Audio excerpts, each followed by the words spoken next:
Greetings out there. Welcome to another excellent episode of Dapper's Playhouse. I'm your excellent host, Dapper, and this is the Spooktober edition, day 25. I hope you all are ready. I hope you got everything you need. I hope this day finds you well. I'm just gonna jump right into it so as not to hold you for too long. Enjoy.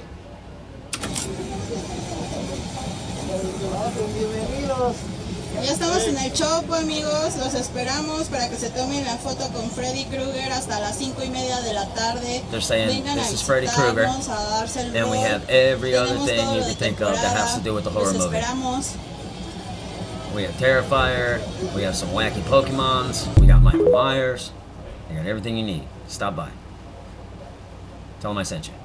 Guys, I'm not in the best of situation. I'm currently on the toilet. Yeah, she's taking a deuce. Can you hear those noises outside? People will shoot videos anywhere, anyplace, anytime. I think those noises might be your stomach.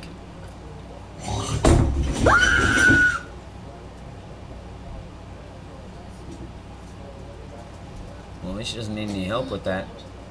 Probably found its way out nicely. At least it wasn't in her pants. I'm home alone. My parents are out. Home alone on the throne.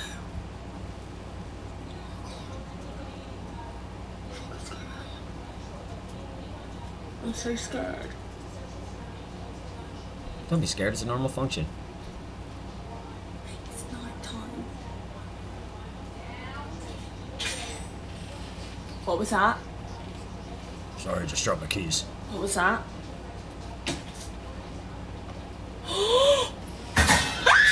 Someone's got a ghost. Oh my god! Oh, I'm so scared.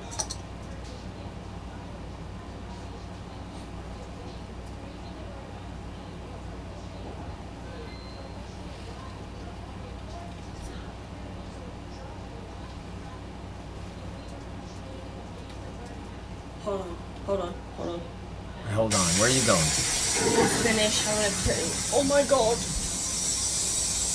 God, look at this. Yeah, this shit's broke.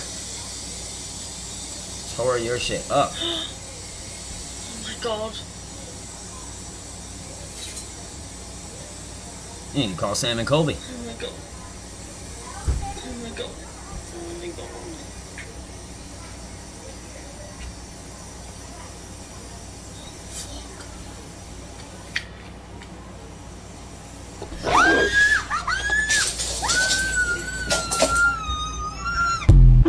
She was never heard from again. What would you do if your child said this? If you're near her, hi. I usually talk about some pretty scary stuff, but today I'm going to be talking about specifically something my sister has said. Let's get into it. So just for some baseline context, my sister was very imaginative when she was growing up, and that is exactly what my family wrote it off as for years.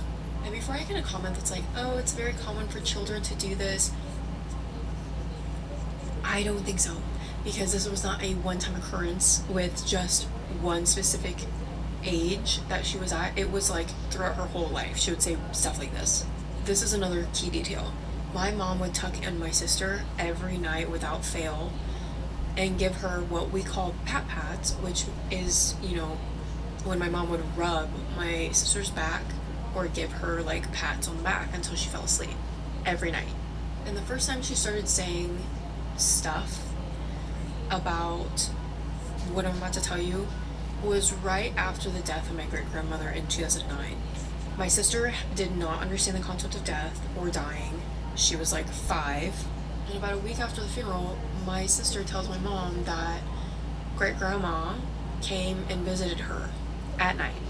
My mom immediately was like, what are you talking about? Were you scared? And my sister was like, no, she just gave me pat-pats, that's all. That horrified my mom, but it gets worse. When my sister started sleeping on her own, she had little hammocks full of stuffed animals. And when my mom came in to give her pat-pats one night, she realized that all of the stuffed animals in her room were now like on one side of her bed. My sister would sleep on the other side, and then the stuffed animals would take up literally head to toe the entire other side. My mom just told her, like, hey, I can't get in the bed with you because all your friends are here.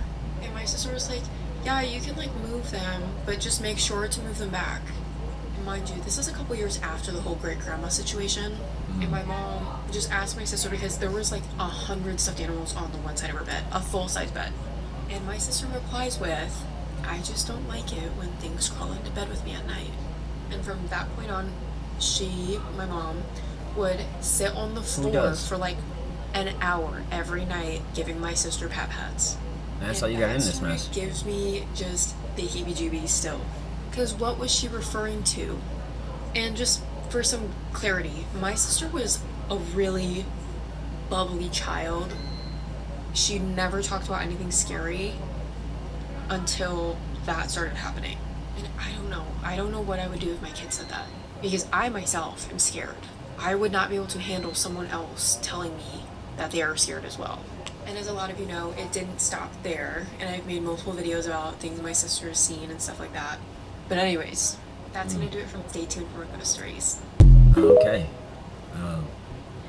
Good luck with that.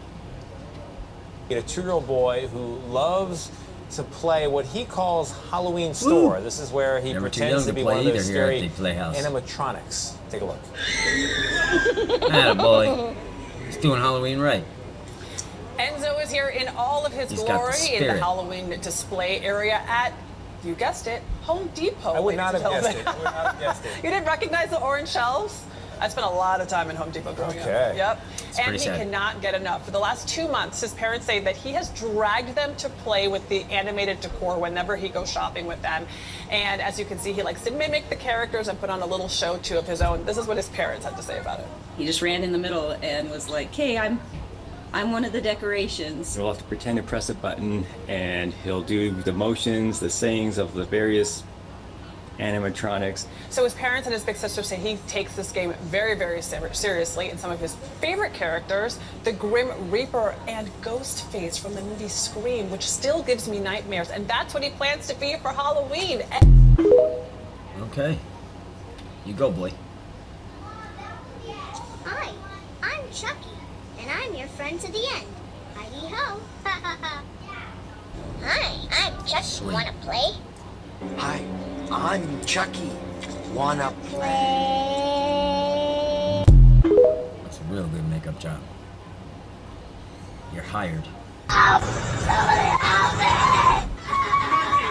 Breaking news, they have now released the identity as well as new details of the 19-year-old found cooked alive inside of the Walmart oven. The family of the 19-year-old has started a GF and provided details. They said she was 19 years old, a beautiful girl who came to Canada with big dreams. On October 19th, the fateful Saturday night, she was found burned to death in the walk-in oven at Walmart Bakery situated at Mumford Road in Halifax. Her and her mother both worked at the Walmart for the last 2 years. In that evening, like any watchful mother who breathes for her child's happiness, her mother looked for her and tried to locate her, but could not. Isn't it amazing? Yeah, I just gotta be honest, I don't know what the big deal is. Get out. Exactly right. Yo, let me pause that for a second. That whole Walmart thing, man, did you hear that? Did you hear those screams? They said that the customers could hear those screams in the store while she was being cooked alive. And then they just threw everybody out. I'm sure we're going to be hearing a lot about that story. Because something ain't right. Something's rotten in Halifax. Because, no, you're not going to get locked into a... you don't think they took all kinds of precautions to make sure that don't happen? So, I say foul play. What say you? Let me know in the comments. Let me know if you heard anything else, too. On a chilly Halloween night in 1984, Maplewood was buzzing with laughter and costumes. Kids dashed from house to house, but one little girl, 10-year-old Emily Harris, didn't return home. At first, her parents thought she was just having fun, but as the hours ticked by, a sinking feeling took over. The whole town sprang into action, searching high and low, but Emily was nowhere to be found. The next morning, a chilling discovery was made. Emily's body was found in an abandoned house on the outskirts of town, still in her fairy costume, her pumpkin-shaped candy bucket untouched beside her. Detectives scrambled to piece together the puzzle. What they uncovered was terrifying. Local legends whispered of the house where Emily was found, tales of dark secrets and eerie warnings. Was this the work of an outsider, or had someone in their tight-knit community concealed a horrifying truth? The chilling mystery left everyone questioning who they could really trust. What the fuck is that? No, what's... What? Run! Run! Guys, wait! Oh, hell no. Yep. Hell no. Time to go. Time to go. Is it me too? Or does it always sound better when it's a British narrator? You always take it more seriously. And it always sounds a little scarier. I don't know if that's like, Alfred Hitchcock or like Ray Bradbury or something, but... yeah, that's what I think. I don't know about y'all. Hello everybody, sending positive vibes to all. I know what you're thinking. 1, you're thinking, why does she look like Gerard Way? 2, you're thinking, is that a country accent? 3, you're thinking, what the heck is wrong with her eyebrow? No. Actually, I'm wondering, do you think she ever stabs the shit out of her bottom lip? Like by accident? Because that's a trip of a place to have piercings like that. I mean, really. Hola, ¿cómo estás? Wait, she knows Spanish? What is wrong with her? I got another thing. Oh yeah, she DJs. Oh yeah, she has a junkyard in her backyard. I've also got a jukebox. And a booth. Okay. And a Bluey vinyl. Let's go. Wait, I think this video is turned into a welcome to my crib. Hold up. Yeah! Welcome to my crib, boys. How you doing? What up? Anyways, we got the rock and roll. You may be asking, what does your wardrobe look like? No, not actually. Why did you even ask? Why'd you ask? You knew the answer there. Like I said, do you stab your bottom lip? Anyways, that's all I really video. want to know. If you want to see my Yo MTV Raps cards, my Atari video games, my Nintendo cartridges, not really. Let me know. No. I need to stop. Bye, guys. Yeah, don't hold your breath. That's all I'm gonna say. Okay. Bye. You will what? die. Sylvester. Yeah, okay, that cat's gotta go. You should probably go. That cat's telling you to die. That's not my cat. That's always fun. Totoro. Totoro. Where are you? Totoro.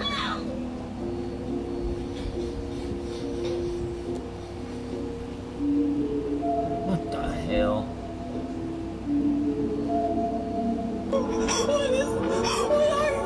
Time to go.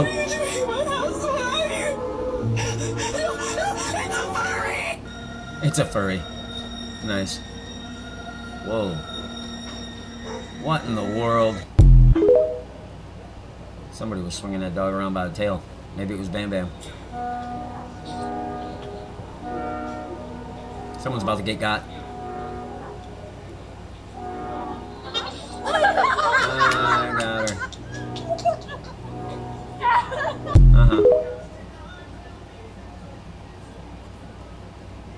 This is a living room of a woman who literally melted into her couch, and her parents had left her there for the past Ew. without any care, any love, any food. That's her in the couch?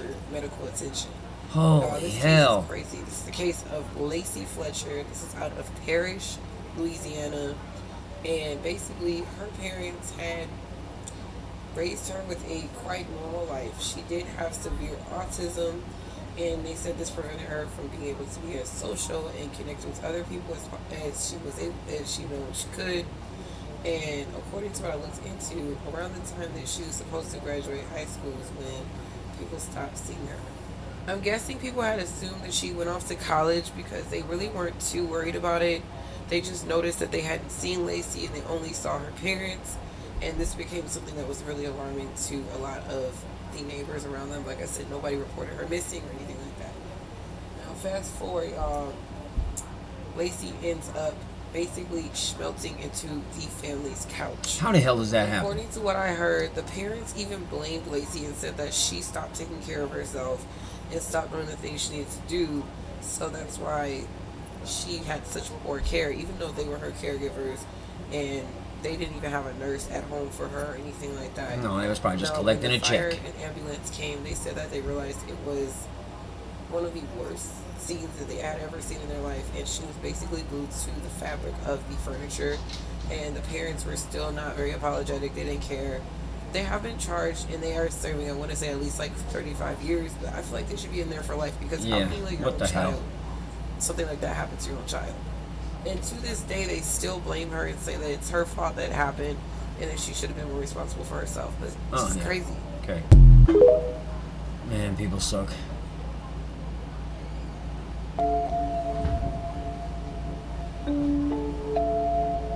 Awesome.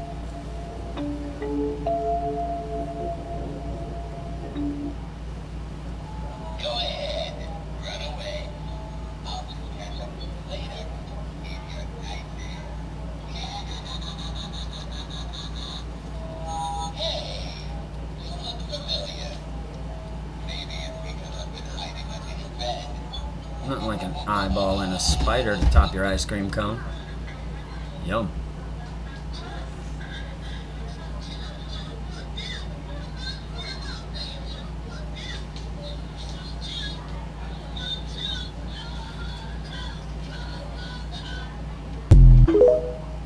Okay, that wasn't that great. Carla. Yeah?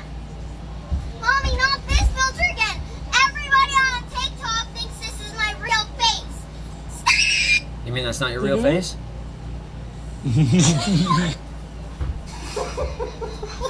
Oh, you got dad's teeth.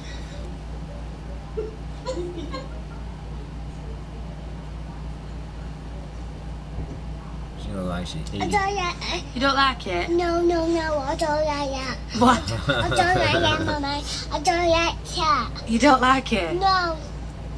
No, I don't like it, Mommy. I don't like it. Oh, that. Open them. Open your eyes. It's stick, Mommy. Daddy will get your eyes. Oh no, what happened? What's wrong with your face? What happened? Your eyes. Open your eyes. Open your eyes. I did. Open them. Open your eyes. I did. No, you gotta. Ah, she's like, hi. She's not scared at all.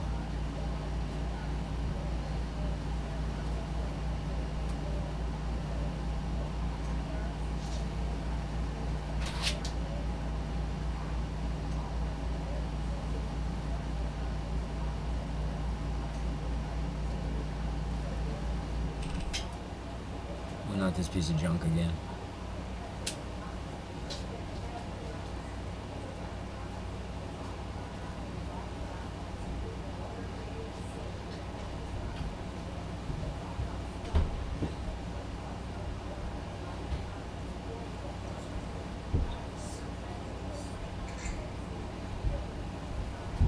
Means absolutely nothing.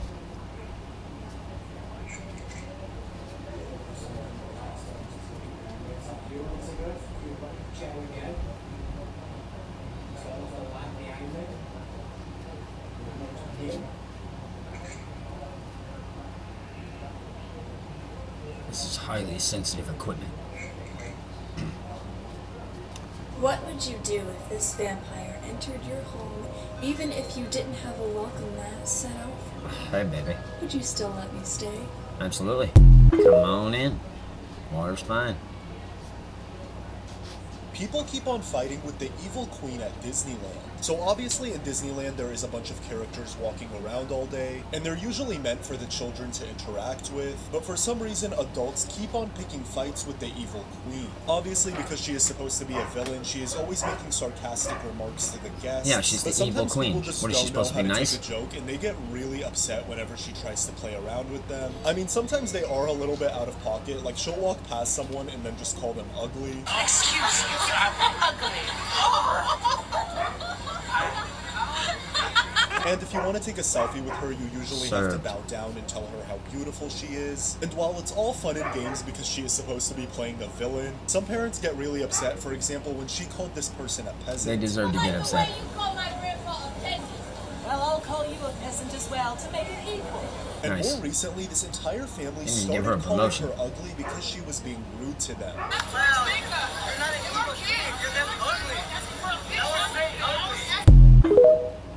Yeah, naturally. Lawsuit crazy people. But just like that, kids and folks, and everyone in between, we've come to the end of another Dapper Playhouse session. Spooktober edition, day 25. I hope it was just what you needed for the day. And there's always tomorrow, so please come on back if you can. Big thanks to all new subscribers, all old subscribers, people just stopping on by and catching this. If you could like and share and subscribe if this is your first time coming across the Playhouse. There'll be plenty more.